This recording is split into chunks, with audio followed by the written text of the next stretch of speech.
Asdiqa, salam alaikum, bonjour ou bonsoir les amis, j'espère que vous allez bien partout où vous vous trouvez.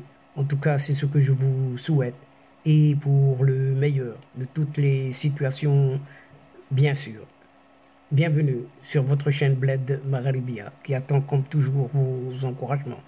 Merci de nous recevoir chez vous. Merci tout particulier pour vos compliments, pour vos gentils commentaires ainsi que pour vos précieux conseils. Mais abonnez-vous pour rester juste informé et ceci comme il se doit bien sûr. Cette séquence vidéo se penche sur ce fameux caillou dans la chaussure marocaine, lancé par un ancien protégé algérien qui a fini par ruiner son Algérie, toute dépravée aujourd'hui, en gros pavé, inutile. En effet, le régime algérien œuvre jour et nuit et sans répit pour tout simplement ourdir des scénarios et des coups tordus pour nuire tout simplement à ses voisins et plus particulièrement à celui d'à côté, c'est-à-dire à l'ouest.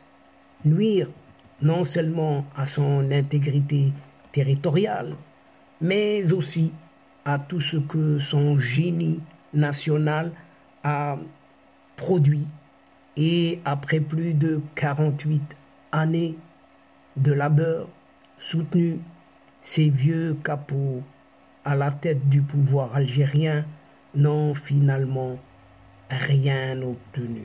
Et c'est ainsi que cette séquence, la présente séquence, en constitue le deuxième épisode de cette série de 5, dont le premier, vous l'avez certainement écouté et entendu.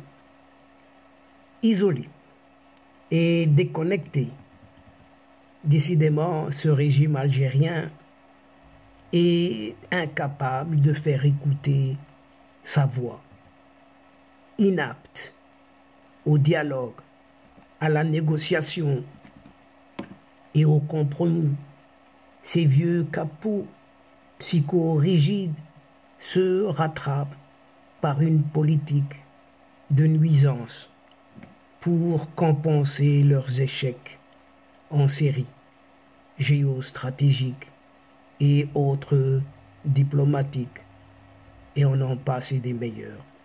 Donc, chers amis, la coopération ou la recherche d'un certain terrain d'entente sont des registres qui leur sont complètement étrangers.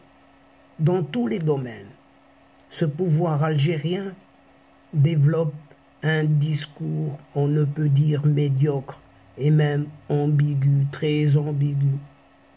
Ce pouvoir algérien peine à avancer des arguments convaincants. Il n'y en a pas. Incapable de convaincre. Ce gouvernement, ce régime algérien, il ne lui reste que la nuisance, tout simplement. Nuire, c'est tout ce qu'ils savent faire. Ces membres de ce régime, ces vieux capots, faits de combines, de manigances, pour, pense-t-il, faire bonne figure. On n'emploie pas ici les formules capacité de nuisance seulement, mais surtout un pouvoir de nuisance.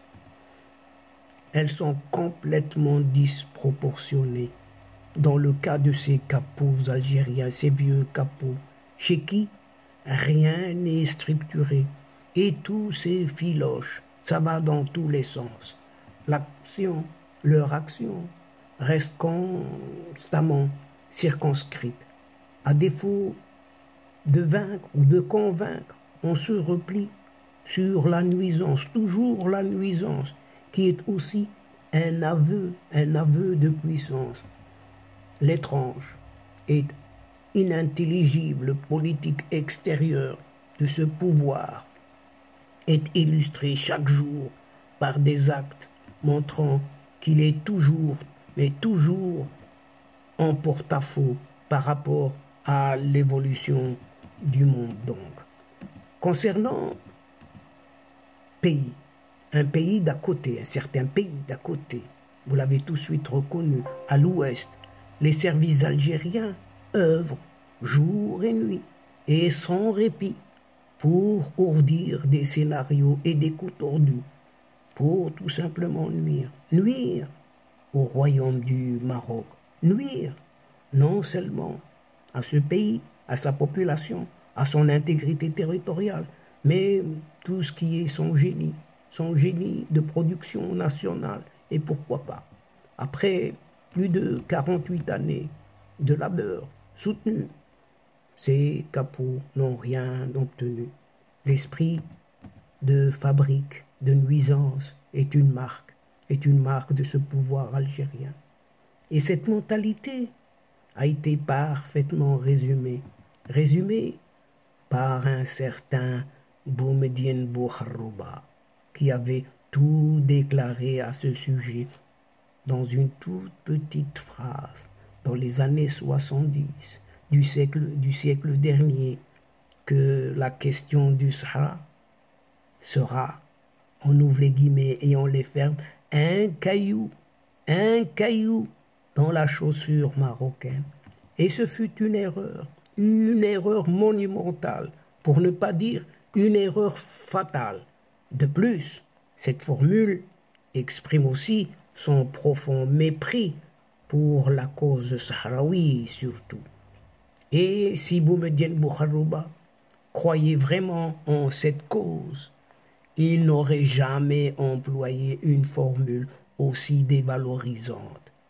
La métaphore du caillou et de la chaussure est symptomatique de la vision d'un régime omnubilé, pour ne pas dire fou, tout simplement fou, par un seul paramètre.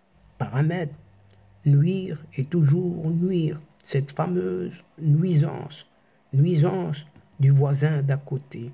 Et cette vision ne peut fonder une politique étrangère rayonnante ou des règles de bon voisinage, appelées tout simplement diplomatie. Placer un caillou dans la chaussure de son voisin, c'est aussi reconnaître qu'on n'a pas les moyens de le défaire, ni de le faire plier, tout simplement ça.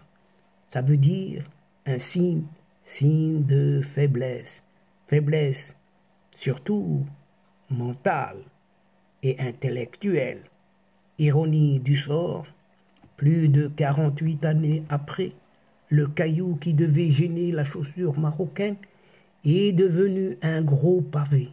Oui, vous entendez bien, le caillou est devenu un gros pavé, mais cette fois-ci dans une certaine savate, ou plutôt brodequin conviendrait beaucoup mieux de ce pouvoir algérien. Le pavé dans la savate de ces capots algériens, et le Maroc demeure droit dans ses bottes, se développe doucement mais sûrement, consolide l'état de droit et diversifie son économie tout doucement, sûrement. Il assure son rayonnement international avec une diplomatie économique efficiente, un soft power apprécié un peu partout et entretient des relations apaisées avec la communauté internationale. On examinera 2 exemples, tout simplement, qui montrent les limites de cette politique de nuisance que le pouvoir algérien déploie contre le Maroc au niveau de l'Union européenne, par exemple, et au niveau de l'Union africaine, de l'autre côté, avec à la clé des revers historiques. Sachant que le dossier du Sahara marocain relève exclusivement de la compétence du Conseil de sécurité, et sachant aussi que l'ONU a, depuis 2007, enterré l'éventualité d'un impossible référendum. Le pouvoir algérien a cherché, coûte que coûte, à contourner l'ONU, donc la volonté de la communauté internationale, pour frapper à d'autres portes, partout où il pouvait le faire, mais avec des pétrodollars algériens. Il s'est adressé ainsi à cette Union européenne après avoir revisité et dénaturé complètement le dossier, le transformant en une certaine affaire de fruits et légumes et poissons seulement par le biais d'avocats véreux et monnayés au prix fort. La junte militaire a traîné les États européens, agacés devant leur propre justice communautaire, pour qu'ils n'achètent plus de produits marocains originaires des provinces du Sud, de ces provinces du Sud. La junte militaire algérienne, décidément au pouvoir, a cherché désespérément à pousser cette Union européenne à faire la distinction entre les différentes régions du royaume marocain. Finalement, rien de satisfaisant pour ces capots, ces vieux capots, n'a été décidé par cette justice européenne harcelée et parasitée de tous côtés. Les Européens savent très bien qui tire les ficelles du Polisario, si ce n'est de leur marraine, cette marraine algérienne, et qui mobilise d'énormes moyens financiers, logistiques et diplomatiques pour nuire, toujours nuire à ce Maroc. Et le comble de l'inconséquence, cette jeune algérienne ne cesse de marteler, peu partout, ici et là, en haut, en bas, qu'elle n'est pas concernée, mais qu'elle l'est alors tout autant par ce conflit, alors que sa conduite prouve qu'elle en est le protagoniste principal. L'exception est aberrante.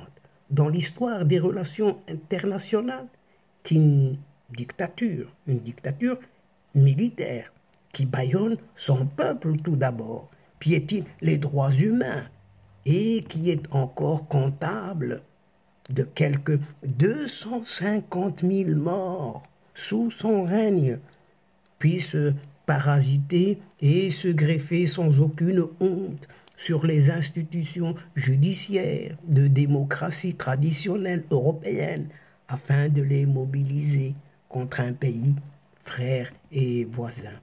Pour la dictature algérienne qui falsifie tous les scrutins, la démocratie n'a de bon que lorsqu'elle fonctionne chez les autres, bien évidemment, et quand elle peut surtout se servir et nuire à tous ses voisins.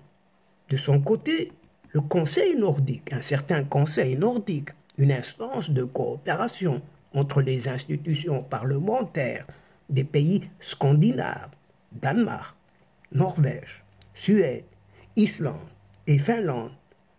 Cette institution parlementaire a refusé récemment d'adopter et même discuter une recommandation pour imposer des restrictions sur l'importation des produits en provenance justement des provinces du sud du Maroc. Ce conseil scandinave a été catégorique puisque le conflit régional du Sahara Atlantique ne relève aucunement de ses compétences. Alger en a été mortifié. Et l'Europe est de plus en plus méfiante, surtout face à ce pouvoir algérien devenu suspect et inquiétant.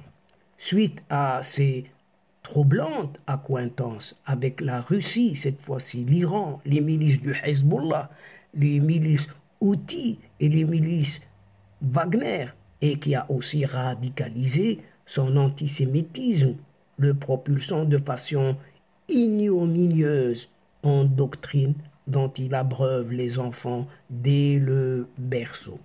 C'est le même type de nuisance que le pouvoir algérien a déployé pendant des années au sein de cette ex-OUA, Organisation de l'Unité africaine, et aujourd'hui encore l'Union africaine, surtout durant l'absence du Maroc de 1984 à 2017, notamment au niveau du Conseil de la paix et de sécurité de l'Union africaine, dont certains commissaires étaient algériens, un certain Saïd Djinit de 2003-2008, ou encore un autre, Ramtan Lamamra de 2008 à 2013, ainsi qu'un certain Smaïl Chergui de 2013 à 2021.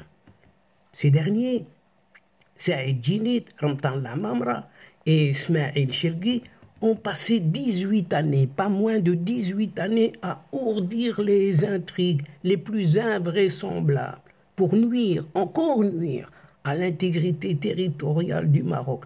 Mais sans résultat, aucun résultat. Et le retour du Maroc à l'Union africaine a libéré en synergie toutes avec une majorité de pays africains amis cette organisation de cette emprise algérienne. Et l'Union africaine réoriente désormais son action vers le développement et la prospérité du continent africain, en rendant inaudibles les débats inutiles en cette Union africaine. Le sommet de l'Union africaine, tenu à Nouakchott en 2018, a consacré la compétence exclusive de l'Organisation des Nations Unies dans la gestion du conflit artificiel du Sahara marocain, créé de toutes pièces par cette Algérie qui se considère pas comme protagoniste ou comme partie principale. Mensonge, encore mensonge, et encore une fois mensonge. La relation au monde du pouvoir algérien qui se déploie au service d'une certaine caste militaire et non de l'intérêt supérieur de cette Algérie, surtout de son peuple, est aujourd'hui à l'épreuve face à de nouveaux acteurs et de nouveaux leaderships sur les scènes arabes, africaines et européennes qui sont au fait de la nature véritable de ce régime militaire dictatorial, tout simplement. Prisonnier de sa grille. Ce régime, prisonnier de sa grille de lecture, qui date d'avant la chute d'un certain mur de Berlin. Le régime algérien n'est pas en mesure de comprendre quoi que ce soit, encore moins que ce caillou dans la chaussure marocaine n'empêche pas le Maroc, le royaume marocain, pas du tout, d'avancer doucement, mais sûrement, surtout de maintenir le cap du développement en constante progression. Alors que cette vieille junte au pouvoir en cette Algérie, dite pourtant nouvelle, tout à son obsession, garde les yeux rivés, braqués sur ce bout de caillou et ne voit pas littéralement plus loin que le bout de son nez, oubliant, en mettant complètement ce fameux pavé au seuil de ses propres pieds. Et donc, chers amis, mesdames et messieurs, c'est ici que prend fin cette séquence, tout en prenant congé de vous. Mais nous espérons vous retrouver très très bientôt avec un immense plaisir, bien entendu, bien sûr. Merci pour votre participation, de nous suivre jusqu'au bout des séquences. Mais n'oubliez pas de nous aider et d'aider votre chaîne, nous aider mutuellement en vous y abonnant en masse afin d'être informé et surtout, n'oubliez pas de partager autour de vous les séquences vidéo de votre chaîne. Faites-le partout où vous pouvez le faire, tout simplement là où vous vous trouvez. Quant à moi, le moment est juste arrivé pour vous dire au revoir les amis et à la prochaine fois, Inch'Allah. Al-Asdiqa, salamu alaikum wa rahmatullah wa barakatuh. Ma'a salama.